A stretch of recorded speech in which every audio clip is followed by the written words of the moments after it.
Hello, everyone. Welcome to Let's Talk Tridactyls. I'm your host, Mr. Ed, former archaeologist, paleotech for the Graves Museum of Archaeology and Natural History. I've also worked in other iterations, essentially, of the same museum with different staff and different locations, including the Palm Beach Museum of Natural History. Unfortunately, most of my former associates are not real interested in the Tridactyls, so we'll keep pushing forward with or without you. What do we got to talk about today? Well, I got some images. Yeah, we've probably talked about a few of these things. Let's look at this English version, however, of Maria here. I'm going to share that with you. Okay, so there we go. So this is from the museum, from the Ministry of Culture. And it's just the English version. It's these sort of much like you would have at an actual museum, where you would enter it into a database. And so we can just look at the description here: mummy corresponding to an adult male individual. So sans exterior genitalia, based on the DNA results. Of course, where I come from, in my mindset, these are likely hermaphroditic amphibians, perhaps even sequential hermaphroditism, which is they can switch and maybe even be able to switch back and forth between male, female, and back again. It says here, arranged in a fetal position with the upper and lower limbs in hyperflexion. Approximate age at time of death, 35 to 50, shows cranial remodeling, cranial cavity, presence of cerebral sediment, and meningeal remnants. Thoracic cavity, presence of lung and diaphragm remnants, abdominal cavity, fecal remains, displacement of the lower vertebra, coccyx not visible. Harris lines are observed in the bones, so it shows growth and wear. And there's a little statement here from, I think it's from the Ministry of Culture, or perhaps Mr. Chavez at tridactyls.org put it together. Let's see here. It's a very nice graphic, so let's take a look at that as well. And it looks like there was an error in that. Maria and Wawita mummies registered as part of Peru's cultural heritage. That's from my AI. Looks like they changed the I to an F because it has an accent mark over it. The Tridactyl three-finger mummies and Wawita have been registered as part of Peru's cultural heritage by the Ministry of Culture. The National University San Luis Gonzaga of Ica will carry out the scientific investigation to determine the nature and authenticity of these beings. This registration is an important first step and will allow the mummies to be exhibited in the future, subject to prior ministerial oversight. Okay, good stuff there, I think. We have a couple of people who have joined the parade of skeptics, offering very little as far as how these bodies are created. And so we have Raul from Pillars of the Past, which a lot of people seem to like. He seems to be kind of respected. You know, when he said, when Mr. Rogan asked him, you know, how is this done? You know, what he said was taxidermy. So I don't think people really understand how taxidermy works.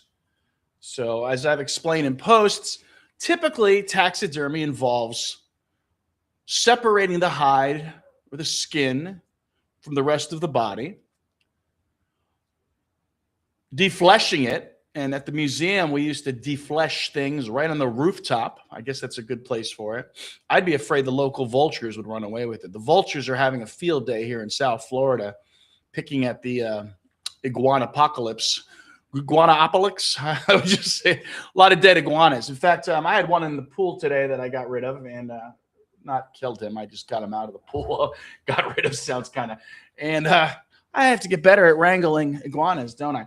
So back to the taxidermy. So you deflesh the bones. Many times you put it in a case with some sort of flesh-eating beetles. Many times will clear those bones for you. The bones then have to go onto an armature, typically a metal armature, the frame that's going to resemble the creature you had. So you need that.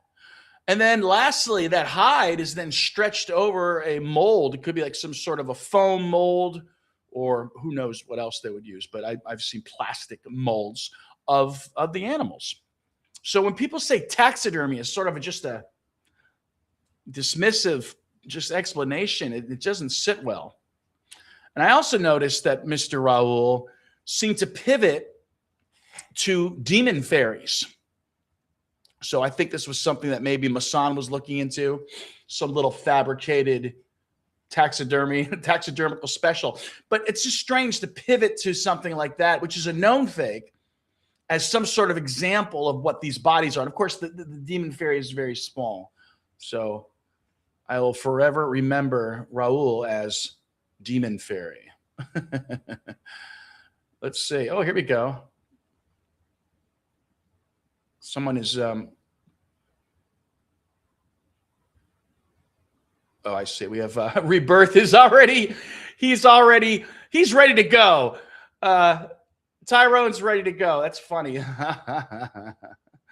So we're going to get to him in a bit. I like to just give us a little sort of recap. Be sure to join my site, tridactyls.com.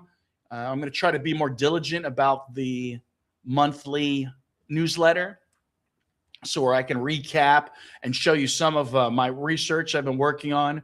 So some of you know that I believe I discovered a third eye. Really, it's a third and fourth eye, parietal pineal complex. And I believe it's the impetus for the third eye belief. In fact, I predicted that the Tridactyls would have this, because to me, it seems as though the Tridactyls are predicting human cosmology and are related to an impetus to symbolism, symbolic language. So I also suspected that not only would they have that third eye, that it would be here in what I call a kappa. It's really probably more aligned to a fontanelle, a sort of soft spot that you might find on a child.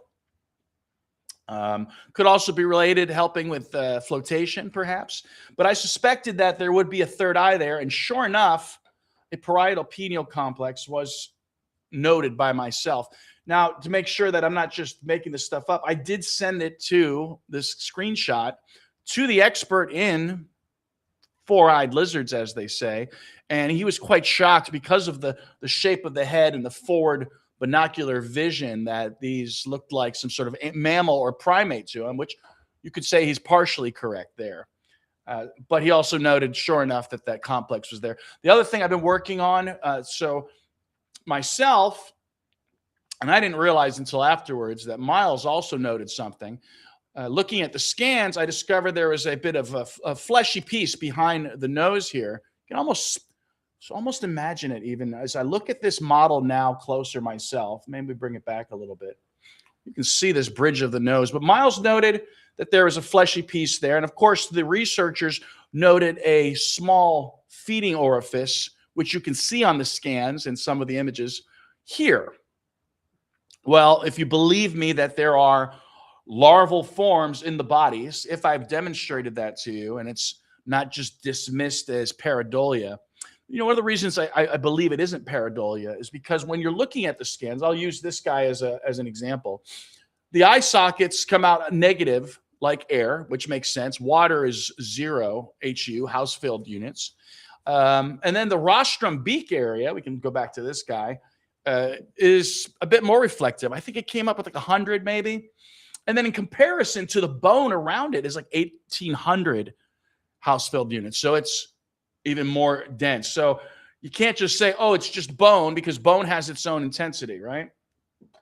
So I've been working on the proboscis. So in the larval forms, I believe I've detected proboscis type siphoning tubes leaving the mouth and entering the skulls of their siblings. So we can use this little one as an example. So they're using their rostrum beaks. Look at it. I feel like I'm playing with dolls here, right? Dolls, just like the Ministry of Culture has, right? Goes through that rostrum area, goes right into the pneumatic area of this kappa, perhaps trying to get to that pineal gland, and then they insert a siphoning proboscis, not too different than a hummingbird. Now, again, this is somewhat speculative, but based on evidence. So looking at a hummingbird, it appears as though, and we're also going to go with the fact that we allude to these beings having hydrostatic mechanics. So it looks like they have a tubular heart. So this tubular heart wouldn't pump, it would sort of flow. But with that hydrostatic mechanics, perhaps they are using some sort of gland here that would direct, like a hummingbird, two tongues, two tongue-like orifices through the ridges of the skull, which we can see the ridges. So this would explain the ridges on a hummingbird. Those ridges in their own skull helps a sort of grip and guide these dual tongues.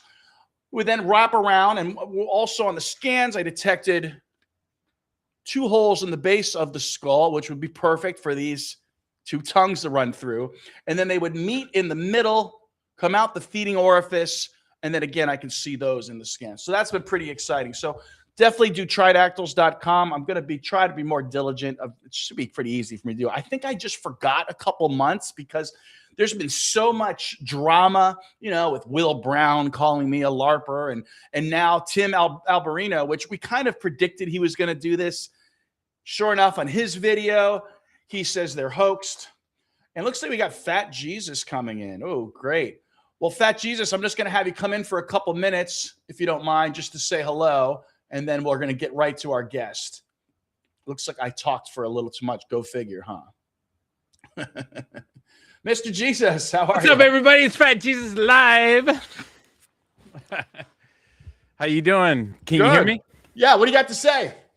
Give us a quick little introduction. I'm going to put you back in the back room, and we'll bring you back. Well,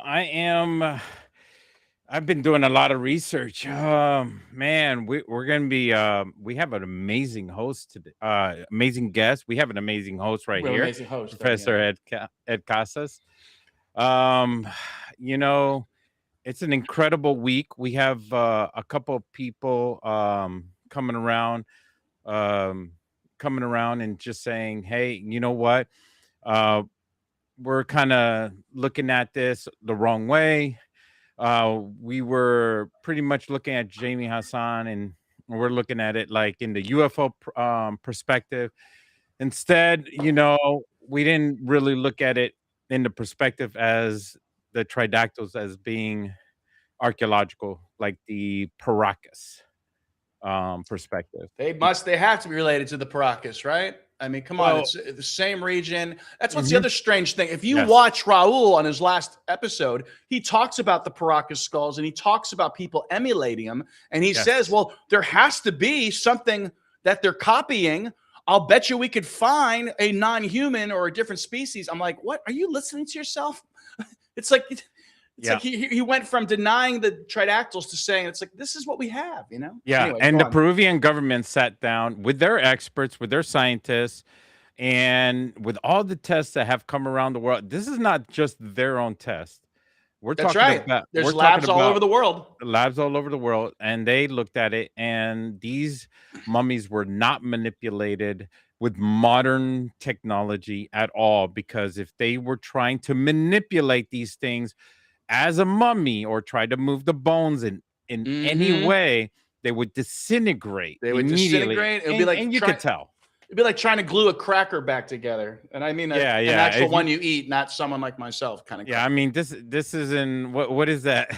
What is that movie where they try to break the cracker perfectly, you know, so they don't get shot? No, what's that? Yeah, I forgot what movie that is, but I mean, that is a fresh cracker, but this is a very old cracker. You know? Thank you. Hey, thank you for that. I'm gonna put you on hold and bring on our guest. Yeah. And then you can ask him some questions. But yeah, thanks for that information. I like to hear another voice talk about these things. So without further ado, which I hate to say that term, but I just did.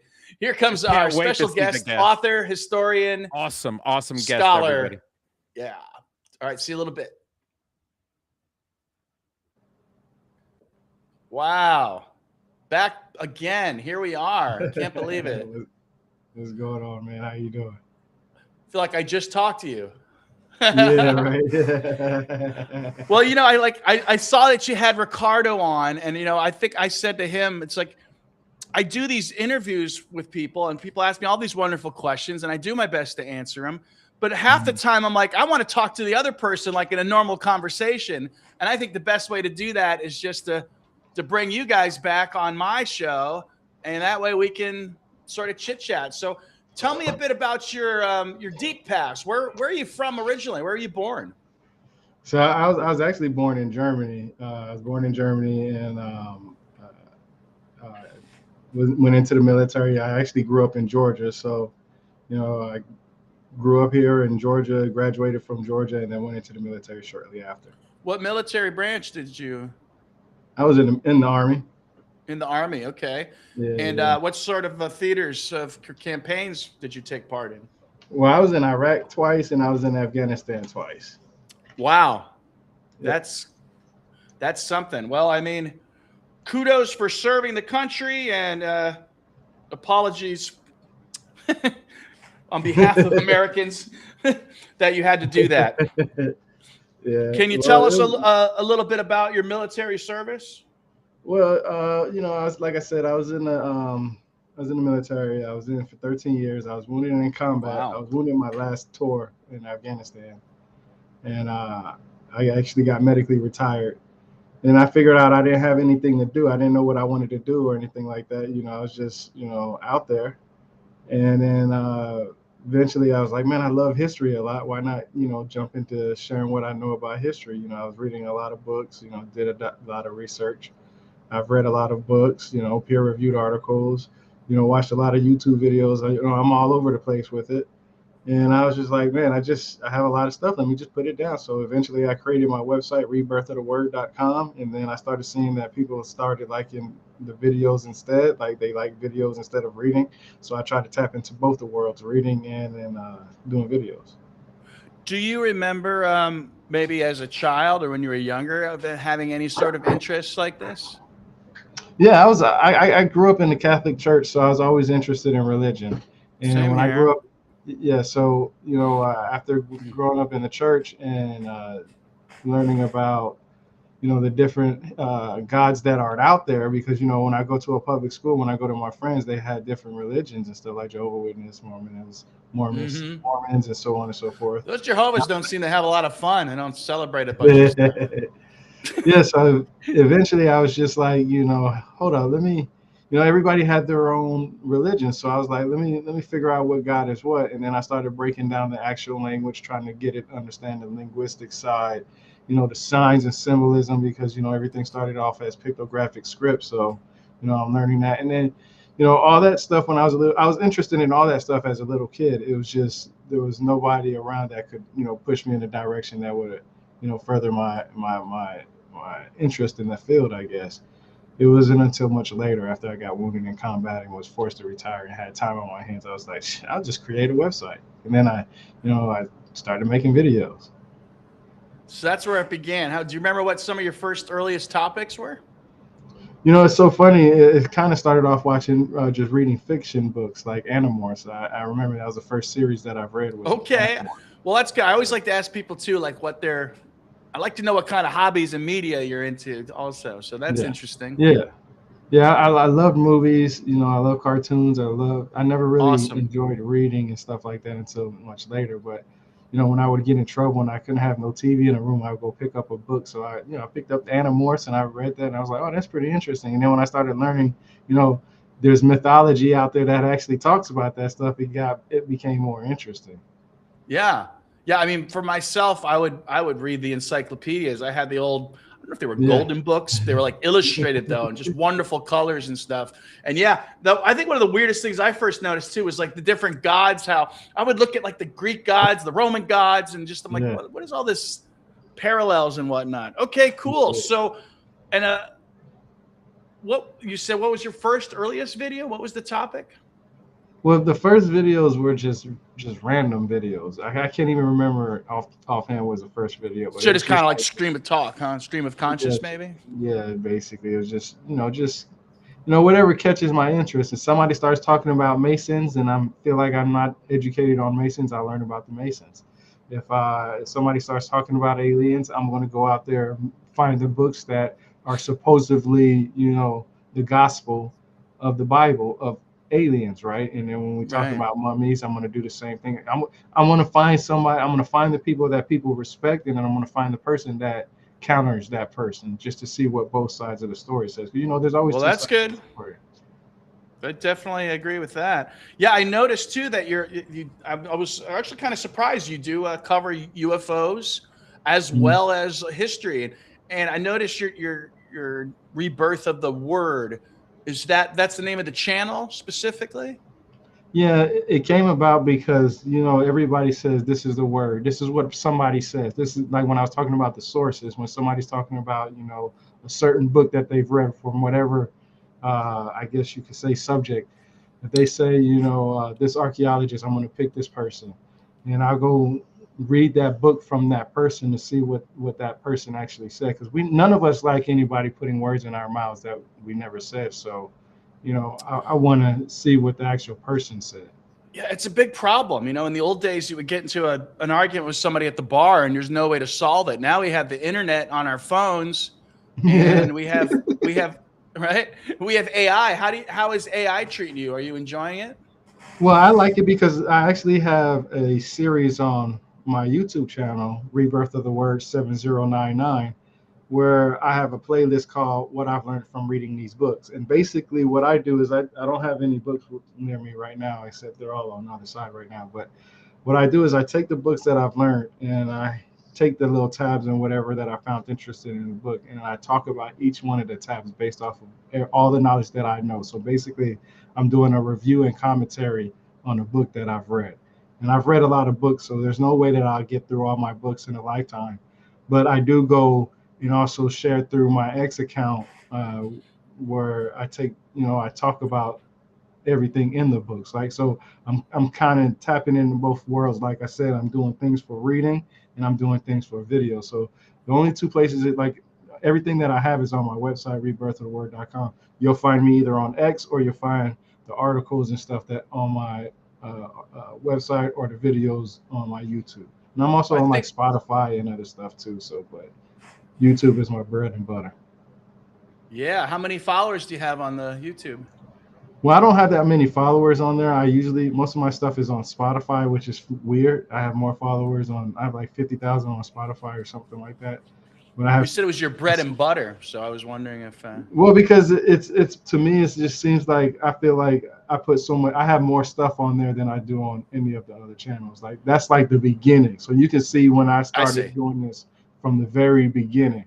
Like, not everything's on my Spotify and my Rumble account, and it's because I wanted to have, like, it's a journey for me. You know, it's my journal through this knowledge. So it's basically just for me. It wasn't for anybody in particular. People were interested in the subjects and they wanted to know, and they wanted somebody who has credentials. And my credentials is my X account. You'll see exactly what I do on my X account. I don't go any further past that. And also, I became a bestseller doing that through my book. So, you know, Well, I mean, congratulations. yeah, I appreciate that. I must be doing something right, you know, especially Yeah. being the personality that I have and so on and so forth. It's getting, people are pushing past certain elements of what they see, because, you know, everybody judges everybody by the book of the cover. You know, everybody will look at you and be like, well, I'm not going to pay attention to that person. Or they'll find one thing that you said that they don't like, and they don't know, no one to listen to you anymore after that. So, you know, people are so easy to judge you, and they make mistakes themselves. So, you know, it's just, you know, that's why I like to just stick to what I have.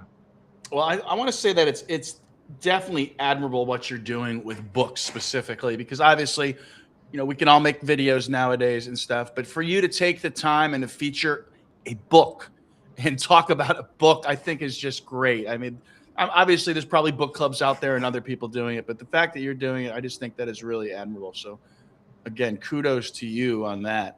So I know, what was your what was the best selling book then? What was the title of that? It's I actually have it right here, Journey Through the Origins of History. This is actually not for resale copy. This is my copy. I had it, got a, you know, you get a little uh, pre-copy before you launch Yeah. them. I sold all my other ones, so I actually have to put another batch in, because I go to museums.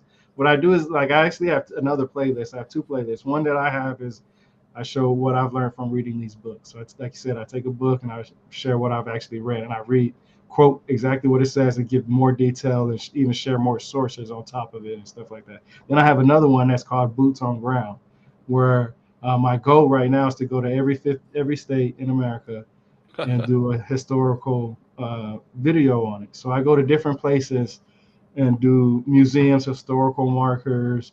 It doesn't matter, something historical. I go there and I do a video on there, and I put it on my YouTube.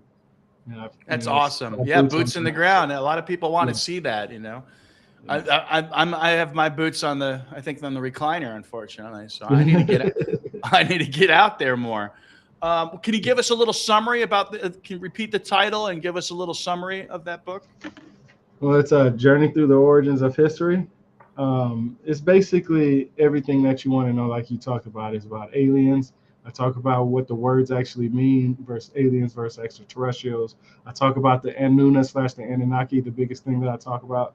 And the reason why is because most people believe that they came from planet Nibiru, which orbits our sun every 3,600 years. But the actual text, depictions, and so on and so forth actually say they came from the depths of the sea. So it's kind of a, what is the actual facts in it. So I talk about that.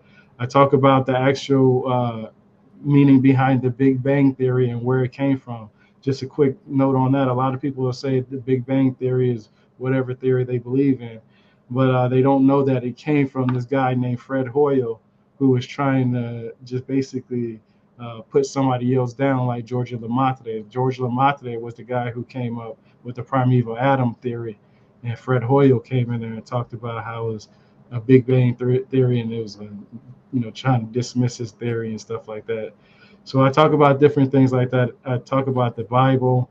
I talk about abduction savant syndrome, where there are people who are very intelligent to the point where they can do math faster than a calculator, or fly over a city for 15 minutes and then come back and draw the city. That is amazing. Amazing. What kind of a brain is that to remember all of those details? Incredible. I'm a fan too of etymology myself. I feel like there's a lot to be learned in word origins. So when anyone quotes, the Bible, you'll see a lot of people, they'll quote the Greek, and I'm always like, yeah, well, what is it in Aramaic? Because we have to go back to where it was, what language was originally used. And I think another thing we always have to consider too is before anything was written down, this was all oral tradition. So how does that?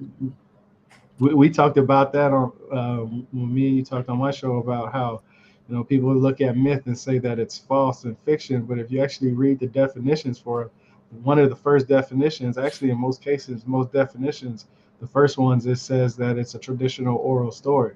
Then the second definition after that is fiction. So if you have to go off the origins, and we talked about etymology and so on and so forth. So origins of words is very important. What did that word mean at that time that it was used? That's where you have to see. Right. And when we're looking at those Semitic languages, there's always a root word that usually it's a three consonant root word that all these other words are coming from. So I saw recently we were looking at the I'll say Napil, which is the Nephilim, which it seems like I would say specifically some people who are into Christian religion seem to be just fascinated and obsessed with the giants. That is like one of their favorite topics is the giants. And what do you say Nephilim actually means? Well, if you look at Nephilim, you got to go to the Strong's Concordance. I've actually just posted about it on Twitter because I've seen some people talking about it. You look at the Strong's Concordance of it, they'll tell you that it's something to fall, fallen or fall. So basically, the origins of the word meant fall. That's it. It didn't mean coming from the heavens. It didn't mean falling from the sky. It didn't mean anything like that. All it meant was just fall. And I want to give a good example of this, how this can be used in today's language in 2026. Have you ever used the word me and that dude fell out, me and that dude falling out? You ever heard that? We had a falling out. Exactly. So when I hear words like that, I try to translate it in how I could use it in 2026.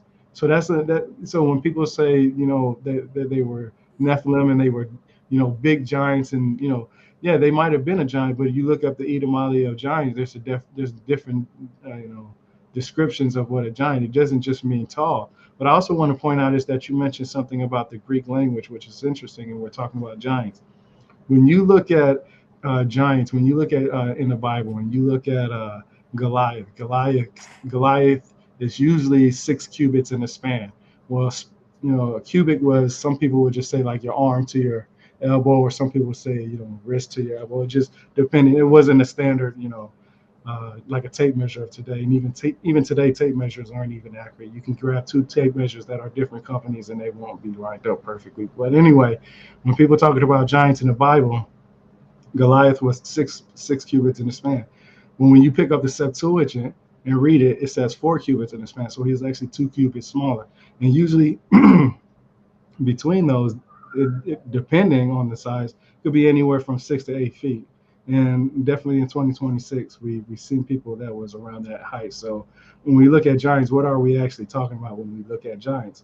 And that's when other people would start throwing the Book of Enoch out there and say, well, they were described as, tallest buildings, which in some ways they were described that way. But, what does the Bible say? Is the Bible older than the Book of Enoch? Which one is actually older? Because if we're going to go off of whichever one is older, then that's the words that we're going to use in the definition of that time frame, or at least me personally. Yeah, and myself looking into giants, another possible origin through the Greek would be something like saying like a Gaia ant, meaning that they were beings from the earth. Nothing about them a great size. And when they depict some of these so-called giants, they have serpentine lower limbs. Yeah, it is different, and you also have to remember there was a species called the Gigantopithecus too. So they were, some people would say they were more ape-like looking, but we don't know what anything really looked at that time frame. If there's not a preserved body, and this is where I felt like you was right when this is a good point for me to bring up, where you was talking about taxidermy. These words are important for people because I feel like when you use these words and you got a great audience and you got a big audience and you have people following you, they deserve to understand and know that you're using the words correctly. You have to be responsible. Yes, you have to be accountable and responsible for your stuff. So, when I say, when you look at the, hold on real quick. My son just gave it. Go in there. Hang on. Hold on. All right, good stuff. So yeah, that was part of my research, was that the giants could mean simply from the earth and are many times depicted with serpentine limbs. And when they're shown combating the gods, they're the same height. And if you put, I'm only 5'7", so if you put me with somebody from Scandinavia or somebody in the NBA, I'm going to say that person's a giant also. Yeah, so giant could be right. Subjective. Yeah, sorry about that. My son, he's happy he had his front tooth come out. Hey, touchdown.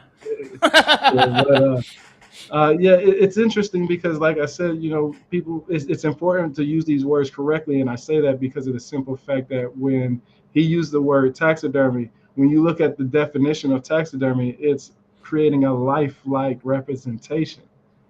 Right. Yeah, so that too. Right. So exactly.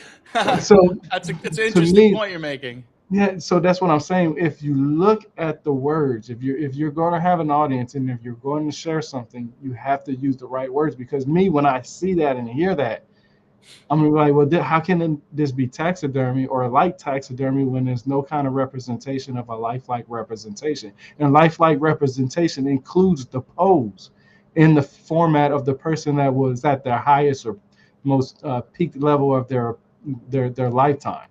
Right there, it wasn't, almost in a ball-like or something like that. That's more like of a practice of a mummy, if you ask me. So it's a little unfortunate because it seems like specifically Raul from Pillars of the Past is just jumping on a narrative that people are throwing around as taxidermy because they don't really understand the science or the art form of taxidermy, and so they're just throwing things around as an explanation. And I think that's also very disingenuous. Let's look at some comments from people real quick. Take a little second here and see what people have been saying. Much love from Nova Scotia, Canada, brother, from Matt Cormack. Also good for spices, I believe, right? Skywatch, I think from the UK. Skywatch is supposed to be coming in here. Let's see. Dr. Fung proved that. I don't know, but we were talking about at the time. Let's see. Got another comment here. That is a hat of authority. I assume he's talking about yourself. Let's see. What else we got here? Fat Jesus. That's so funny. I just got this one the other day. Yeah, it's cool.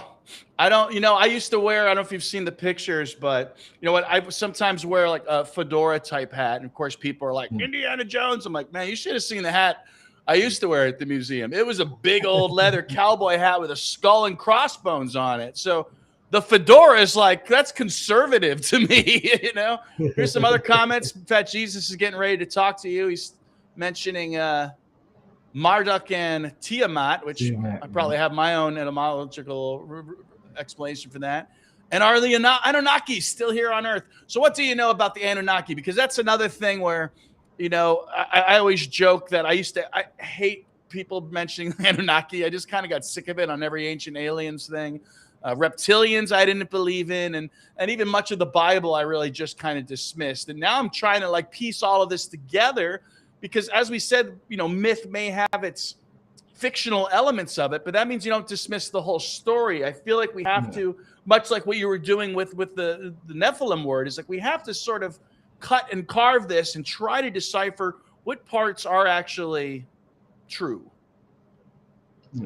Yeah, that's the whole thing that brought me into this, because a lot of people say the Anunnaki were the same as the Elohim or the Anakim and so on and so forth. And I think everybody's just taking all these deities and just putting them all in one little, box, instead of understanding that, these gods could have been a representation from around the world, because they represent things on earth from the get-go. You have gods that are in control of water. Okay, that's easy. Anybody that can know how to build the canals right and keep the the agriculture, irrigation going on, you will be considered a god. A guy that could, or a woman that could feel thunder and lightning coming. Every time she says, hey, my left knee's starting to hurt, I can tell that it's going into lightning or a storm of some sort in the next couple of hours. And boom, it happens. A great example of this is, you don't even have to believe that, but there are companies out there that use people who are called what they call dowsing, when they use the little sticks to find water and stuff like that. So this stuff that person will be considered a god if they were hunter-gatherers, or if they got pushed to a new location because, flood happened over here, and some guy in the tribe was like, yo, I'll go find us some water. And he goes out there with his sticks and he's like, yeah, we can camp here for the next couple of years. We got a good amount of water right here. That person will be considered a god. It will be considered a deity. Somebody that can, bring water to the thing. No different than when Moses hit that rock with in the desert and the water came out, People were probably looking at Moses as a god, even though he said, don't look at me as a god. No different than Jesus. Jesus even said that too. Don't look at me as a god, in so many different ways. He said there was more to him than that. He was just a messenger of, in so many ways of that. So for me, it's just understanding these stories in its origin. Yeah, I was looking up the word origins for even the word God, which typically folks are saying it comes to us from a Germanic language, but there's also a being called Good Anna, who is who is also the bull of heaven, they suggest. I suggest perhaps our God name is actually coming from a personal name, such as this Good Anna. And if we look at that, breaking that down to those little phonemes, those na, an, and na, I think we can also hear that in our Anunnaki. And if you follow some of my stuff, that Naki might even relate to Naga, or can relate to the goddess Ki, perhaps. What do you think about that? Yeah, I mean, look at all the religions around the world. First, the first, and I did an article on this. If you think about it, the first representation of a god was the sun. right? Because everybody looked at the sun for prayer for their agriculture. Well, what was the powerful God that led people into a better lifestyle? Well, it had to have been the ox, right? The ox and the bull.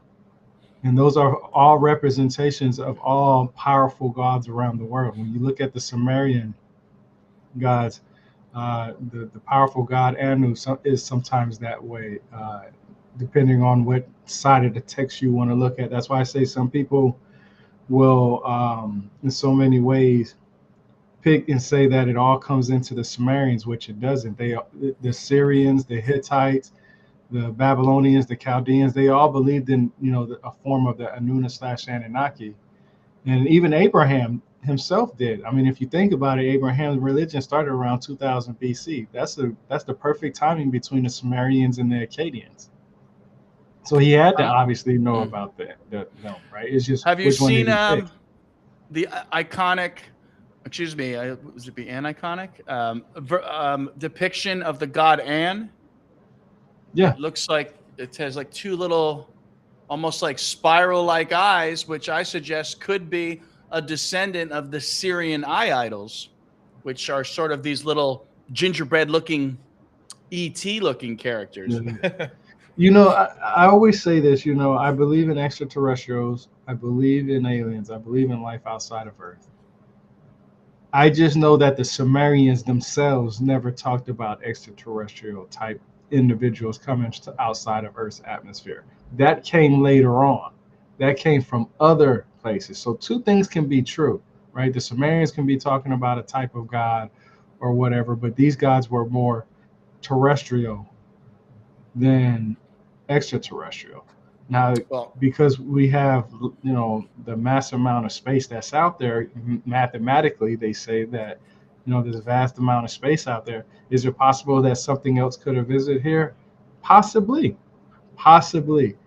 But if we're going to talk about the Sumerians, we have to separate them from others, because the Sumerians thought different than others. And each the culture different. Remember, I brought this up last time. As much as there are stories about, extraterrestrials, things coming out from the sky or from the sky, there's the same amount of mythology and stories where they're coming from inner Earth or hollow Earth or depths of the seas. Like if you look at mythologies from around the world, and you type in which gods came from the seas, and it will bring you a whole list on just ChatGPT or, Grok by itself.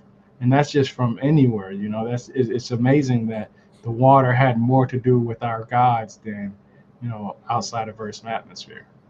yeah, definitely. And I've also suggested too that if possibly that there may be a sort of a possible mother culture, what I suggest coming from the Himalayan plateau, and possibly even our flood myths may be coming from that mega lake Gobi region. So it's now the Gobi Desert. But if you look, leaving the Gobi Desert are these great swaths of what appears to be sediment from some water leaving that area. So I even suggest too that perhaps these gods did fall from the Himalayas or descended from the Himalayas with that great amount of water. So I would like you to look into that Chinese angle of things. Well, I have. So that's interesting. The Sumerians have a lot to do with the Chinese language. I actually have a book from Forgotten Books, and they talk about in this book how, and it gives you the actual breakdown each of some of the words for the Sumerians, or the transliterations from the Sumerians to the Chinese, and so on and so forth. So there's a lot of similarities in their language. Also, there's a lot of scholars out there that says the Shang dynasty came from the Sumerians. Like they moved, they migrated away. But what's interesting is that you brought up the Himalayas. So let me ask you, what is the Himalayas? It is a series of mountains. Exactly. So when you look at all the mythologies around the world, every mythology, all their temples, all their ritual sites usually sat on top of a mountain or a hill. And on top of that mountain or hill, that's where the king/god lived at, right? So when they would send their angels down, which in the Strong Concordance means messengers, they came down, right? and they gave the message to the people because the kings had a message for the group of people. So when it's no different than when you look at the Greeks and you look at Mount Olympus. How confident are you that the Sumerian culture is going east and not Chinese culture going west? I think it's just a mixture. I honestly believe the Sumerians were actually a mixture of people that got together and said, "Hey, we're from all different parts of the world. We're from the European side. We're from the Middle East. We're from South Africa. We're from Mesoamerica. We're from the Americas. We're from Australia. That's where you have the Aboriginal Australians at. We had the people everywhere, right? Got together in the Sumerian culture, and that's where you have these mythologies that are almost the same throughout, because they all say, "Oh yeah, we had a flood story. We had a flood here in Japan." And the Mesoamericans was like, "Yeah, we had a flood here too." Let's just say that there was a flood, because that's what when people talk about when the world ended, it's not that the whole entire world ended. It was their world ended. The people that was affected, their world ended. Right. The people who weren't affected, their world just carried on, right? So when they wrote in these Bibles and these texts and in their stories and talked about it, they were saying, "Hey, our world ended. We had to start over again." That's why there's a lot of these stories are continuing through. Yeah. I'd like to again. I'd like to sort of nail it down. I've tried to research the flood myths of China because they seem to have a lot more details to it, and they talk about the god Gun, who used expanding Earth, but it ended up causing more flooding. And it wasn't until the gods had him executed. And one of the myths is his son Yu is born from him. I want to say 3 years later is born from his body. And so with that detailed flood myth, it made me wonder too if that is an origin point for this story. And again, maybe related to that mega lake Gobi expanding. One of my other strange research finds from the Tridactyls was noting how the Sphinx and Lion's Rock in Sri Lanka both cross-coordinate on the holiest mountain of the world, Mount Kailash, by within a degree. And I don't think that's a coincidence. So going back, it almost suggests to me are they saying that this is the mountain point? And if you were a nautical empire and because I hate to just even when the people talk about Atlantis, that it's in one place, I suggest it has to be an empire. So if you were using Sri Lanka as a launching point, you could easily go upstream to both Egypt and to Sumer and perhaps build a culture there. So I'm going to bring on Mr. Jesus. Hopefully he's still in the room there. And I see he's not at his chair, so we'll wait for him to come back. Oh, there he is. What was he was tying his shoe or something. He looks like he's ready. Okay, I'm going to bring him in so he can perhaps take a little part, ask some questions. And I'm going to give him the floor for a second here. Yo, what's up? Hey, this is Fat Jesus. What's going on, everybody? How are you, man? Doing good, bro. How are you doing? I'm a combat veteran as well. Right on. Thank you for your service. Thank you for yours, bro. You know how it is. Don't you hate it when people keep saying that to you? Yeah, you don't know what to say. You're like, hey, what do I say? Yeah, I don't know what to say. I had to think about a couple of things to say. I don't know if I'm saying it right. Sometimes I look it up and be like, am I saying this right? Yeah, I remember the guys that didn't come back, and when people said they thanked me, it's like the memories just flood in, just remembering. Yeah, it just comes back, right? It just comes back, and you don't even know what to do because you're just like, man, I want to say thank you, but thank you for what, What, right? I couldn't bring home the guys that, I partaked with, I was with, I spent time with, and I was there, watching their back, and I wasn't able to bring them back with me, Man, it's the worst feeling in the world, bro. Like, people don't understand, especially when you're just sitting up at night, everybody's sleeping, you got all this time, you're just like, man, how do I drain this out of my head? Yeah, understandable. I know the feeling. So I wanted to talk to you not to break away or diminish the feeling that we have about our comrades. And rest in peace for those that that we served with and their families. I'm sorry. Yep. I wanted to talk about King Solomon. Um, some people think he's a myth, like he didn't exist because there's stories about him, and people, because we live so much into the future, like we're in 2026, so we're talking about thousands of years back. So to you, I mean, have you found proof in your lifetime that King Solomon was the real deal? That's an interesting question because this is where I'm at with it. Evidence is only as good as the information that's given to us, and what our belief and our feelings towards this may feel like. I believe this individual was real, and the only reason why because there's records of it. There's no records of it being fake. It's just people saying that it was rewritten by other people, through different Bibles, apocryphas, and so on and so forth, where they take the time to say like, well, this person says something different, so this can't be right, or this, that can't be right. But we never actually get the actual um, source to see with ourselves that what they're talking about. They're just he say, she say, back and forth. But I do believe, I believe King Solomon was real. I definitely do. Now I'm setting the stage because we're talking about something very basic here.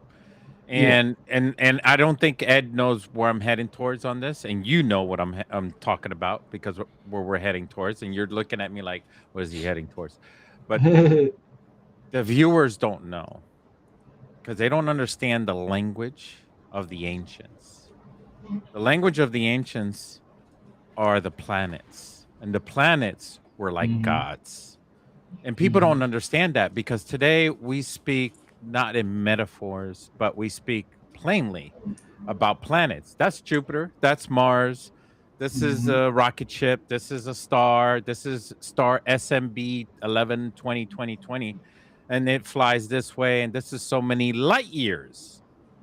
We speak like robots today. And quite honestly, we speak in terms that is direct. And we have to Yeah. speak like this because we speaking like mathematically in a way where it has to make sense so that all these avenues, all these areas have to understand each other. So geology understands certain mathematical terms, and this field understands this field.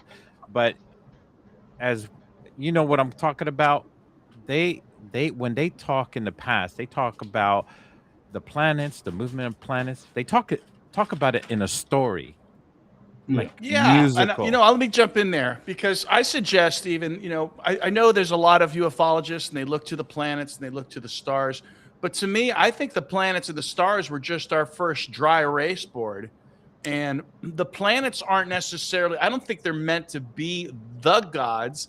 I think they're meant to be representative of the gods, so you and I here, thousands of years later, we are remembering these beings that existed, perhaps your Anunnaki, um, and that the stars aren't meant to be destinations, but again, are meant to be a dry erase board. Because what would you have used even before writing?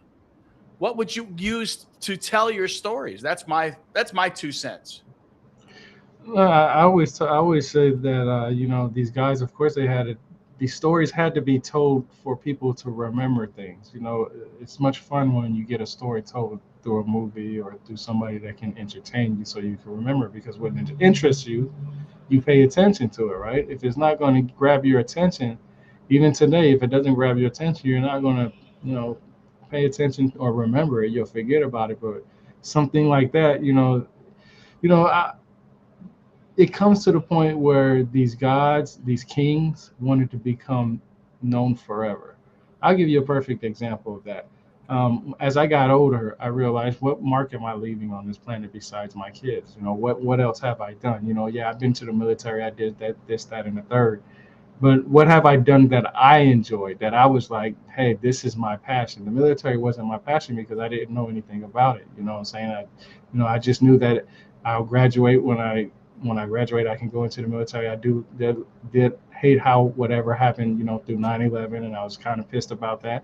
And I was like, well, hey, this is how I can, you know, go back into doing something that, for my country or whatever the case may be. I said the Pledge of Allegiance all the time when I was a little kid. So of course, that was into me. So, I felt like I should do something. So I did. But what I do for myself, what did I do, take the time to accomplish for myself? And that's when I decided to write a book. And I know that now for as long as I can say that my book will always be out there. Part of me will always be out there, not just through my kids, but my work too. You know what I mean? Like my something that I took the time to say, hey, look, you know, I did it. Everybody wants to know what they want to do throughout their life and what kind of mark that they're going to leave on here. And I think these kings and these queens wanted to do that, and then got these constellations and these places named after them. Mars became a certain person. Jupiter became a certain person, and so on and so forth. Well, my interest is mainly not Jupiter and not Mars. My interest is what's between Jupiter's and Mars. And that asteroid belt was once a planet, because it's too obvious that that area is completely destroyed. And what proves that most of all, and I even used AI, because everybody's been using AI. I communicated with AI, asked it the right question. I says, how could every moon in our solar system be pelted at a certain direction? Like, one side of every moon is completely bombarded by asteroid, while the other side of the moons is completely clean. Well, at least less so, maybe, right? Yeah, very less so. And it happened like at a specific moment in history. It's like something tragic happened in our solar system. And he's smiling. He's smiling because I'm leading it to him. What happened? What happened to our solar system? I think you're right. I think something happened. I mean, I've looked at the calculations. I've read the calculations. They say it could have been a planet because of this. This is no different than how they dropped down Pluto from a planet to a dwarf planet. A lot of people would say it's no longer a planet, which technically, if you look at it, it's still considered a planet because it's called a dwarf planet. But something obviously happened. You know what I'm saying? Something obviously happened. We have it in our mythologies that think something happened in the skies, but because back at that time frame, people were looking at the skies more than they was looking down, especially at night. They could see these things happen. So any kind of catastrophic event could have happened, So we're not sure exactly if that's it, but science says mathematically. This is what I like to say. We always talk about language. Well, we know that everybody can speak a different language on this earth, but what language is the most common and the most easiest to understand throughout the whole world is math. Numbers, right? That's right. It's no different than the binary binary code, the ones and O's, ones and zeros. But when it comes to mathematics, they say that mathematically they say that it could have been a planet. They throw that could have in there because they're not 100% sure. That's always a safety net for everybody.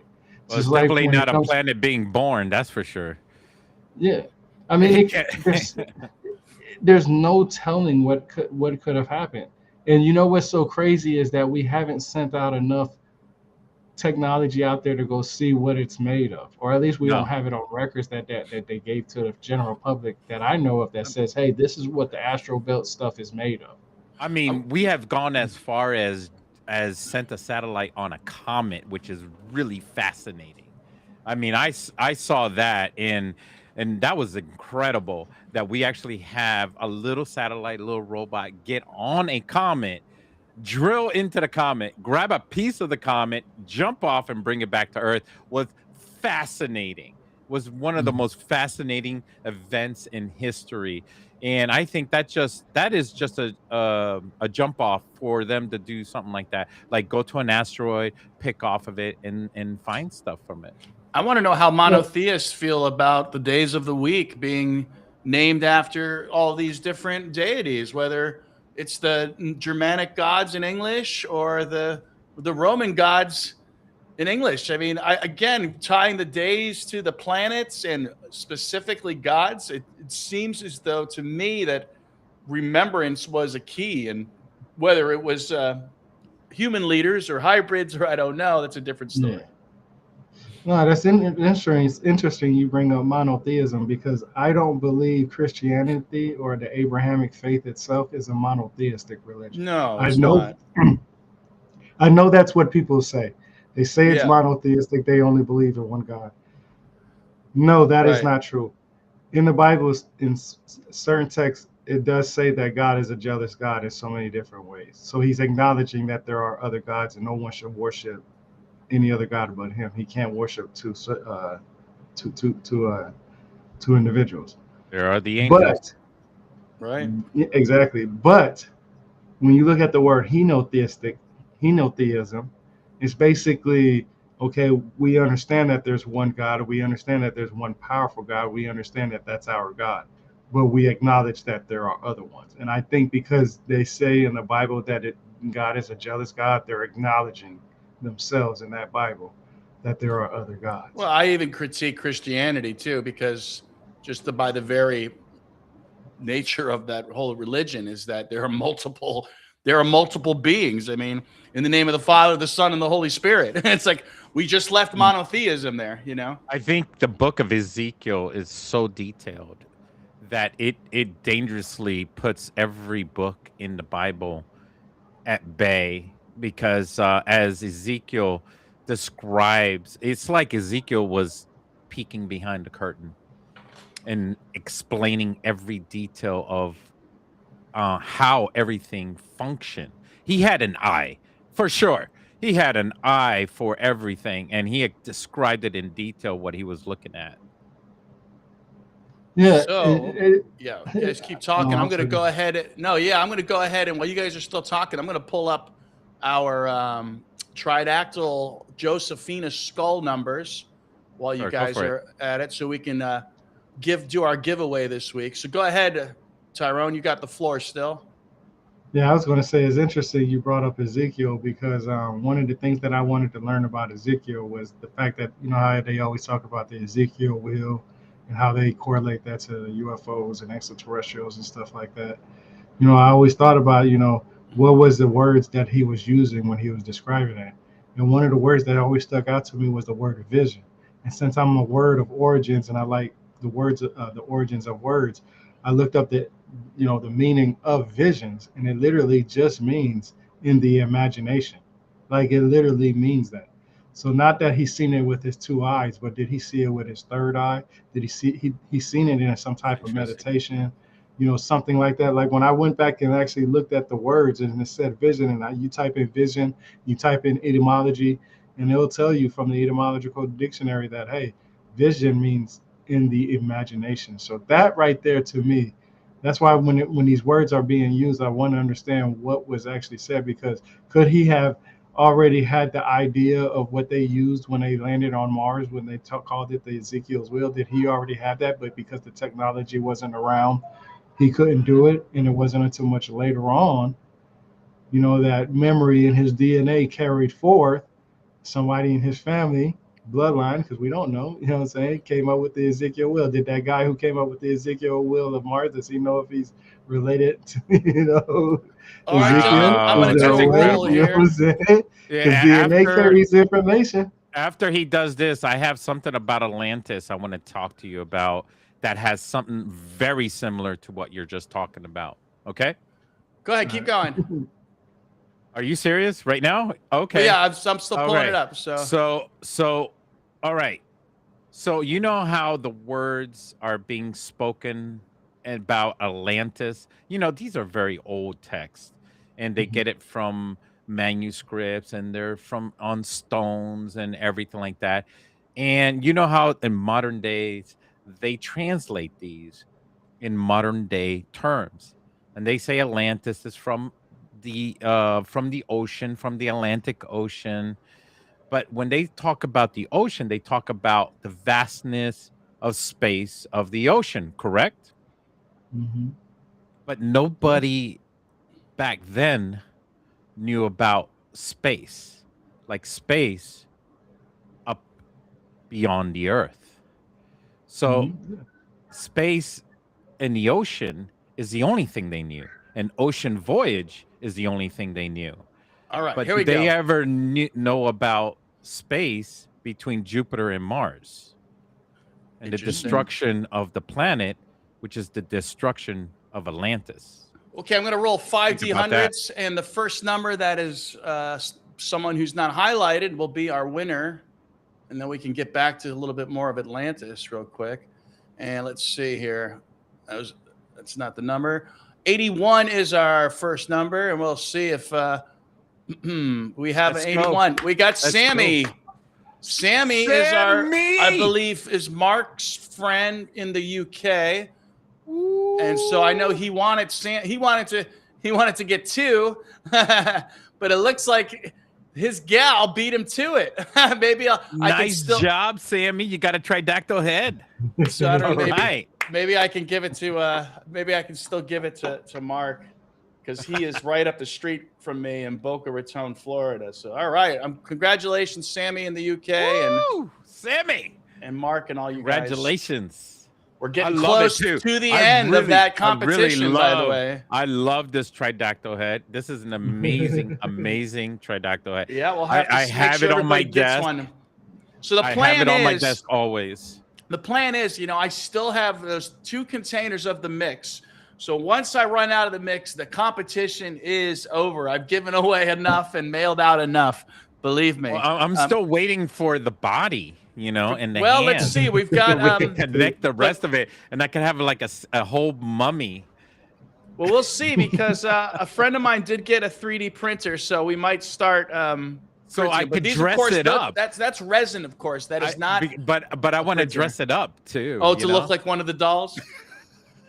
So what were you saying about Atlantis? Do you remember when we went to the Just Quest for messing Ancient around. Civilizations, they were talking about the word Atlantis, and I said, well, inside joke. Atil is a very important phoneme in Nahuatl and indigenous languages, Atil. So it almost, to me, it sort of lends credence that there's maybe more to that name, Atlantic, if there's people across the Atlantic using that phoneme of Atil.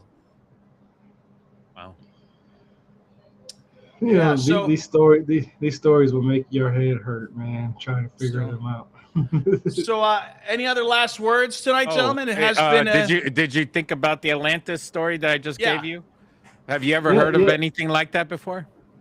That's why I say when I talk about the Anunnaki not coming from planet Nibiru, because it says they came from the depths of the sea, is because of the depictions show fish-like individuals, right? Half fish, half human. Some people will consider them mermaids. If we were going to consider something that could fly, that would be representation of sky, that would be a bird. So that's why you have some later on translations, understandings, religions, mythologies depicting things that could look like birds, like in ancient Egypt, right? For instance, the falcon or the hawk, the dove, or the crow in some of them. Well, I didn't know I didn't know that about the Anunnaki being a fish. Yeah, well, if you look at Enki, his depiction, he has water coming from his shoulders. Now, Oannes, and then his representation when it comes to the Apkallu, Apkallu, those gods are fish gods. Like Dogon and stuff like that, they're fish gods, mermaid gods. And those are all representations from Mesopotamia in one way or another. Could it be that they put their ships inside the water so they could hide it? Well, They stay I have down a there? biological explanation. To me, it's all the tridactyls, because Maria has a fused coccyx, or actually she lacks the coccyx, but she has few lower vertebra that looks like a frog tail. So if Maria doesn't have a navel and has something like a frog tail, Maria could have been an actual, it sounds silly, an actual mermaid. And if you believe some of my scans, I believe I've detected the fused lower limbs of the beings, but they have their forward limbs. So, these might be Hybrids. might be a biological explanation to some of that's kind of where I've gone with a lot of this. I've moved away from a lot of sort of metaphysical, spiritual, and I've tried to find biological explanations. If not hybrids, these are human beings that manipulated the bodies to look like Anunnakis. So these are one or two things. Human beings that worship the Anunnakis, that mutilated and manipulated human remains to look like the Anunnakis and worship the Anunnakis in Peru, which we see in the Paracas village and up north in Peru.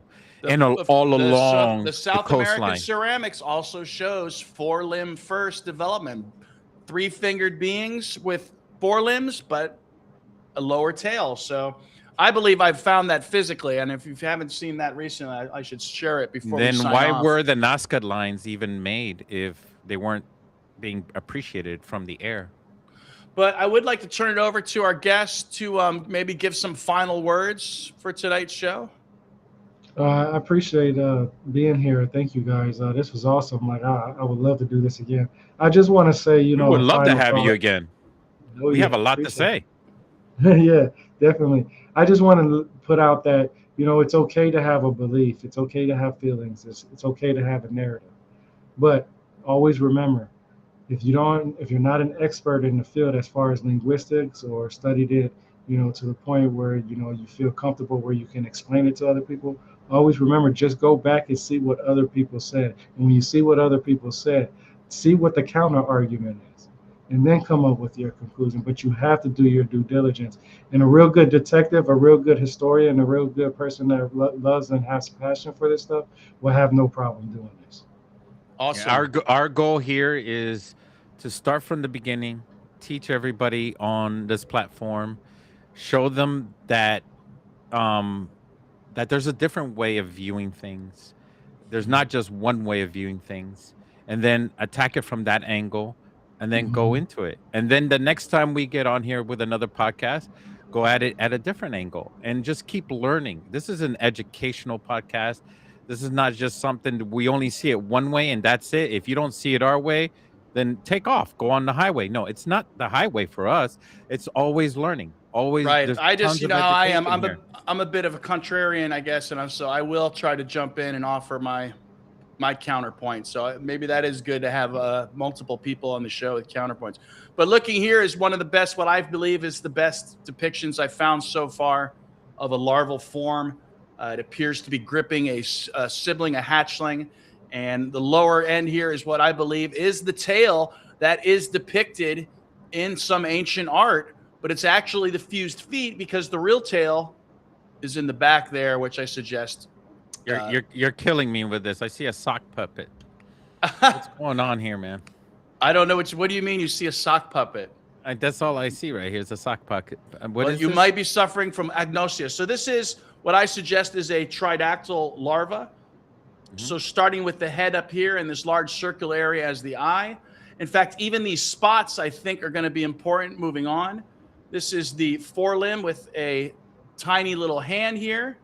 It appears to be gripping a hatchling tail and the hatchling itself. And what's good about this image, guys, is if you say that, it looks in such and such a way, what I can do is later on when we're done with all of this silliness is that this is from a scan. So we can go all around it 3D from top to bottom. It's not like one blurry UFO picture where you just have to look at it in one dimension. I can show you other versions of that. That's just one of my favorite clips of it. So again, yeah, that's something to talk about more, I think, is these aquatic beings. So thanks for watching, Carl, out there. And again, congratulations, Carl. Sammy. Thanks, Fat Jesus, for coming. Thank you so much, Tyrone. I hope to see you guys on TikTok and X and Facebook and YouTube, all of those. And I think I even saw you on LinkedIn. And Those monks oh are yeah, we got to walking talk for about the peace. monks still. Monks for peace. They're so close to Washington D.C. right now. They're almost there. They're actually calling for all the monks to show up at Washington D.C. all over the world Awesome. to fly in or walk in and to pray over there in Washington D.C. Inspiring, because I should probably do something a little bit more for the universe than just talk about Tridactyls. All right, guys, Yeah, live long it's and really prosper. cool. See everybody next week. See you on Wednesday at 1 p.m. for my chat on X called The Green Room. Live long and prosper, everyone. Take care.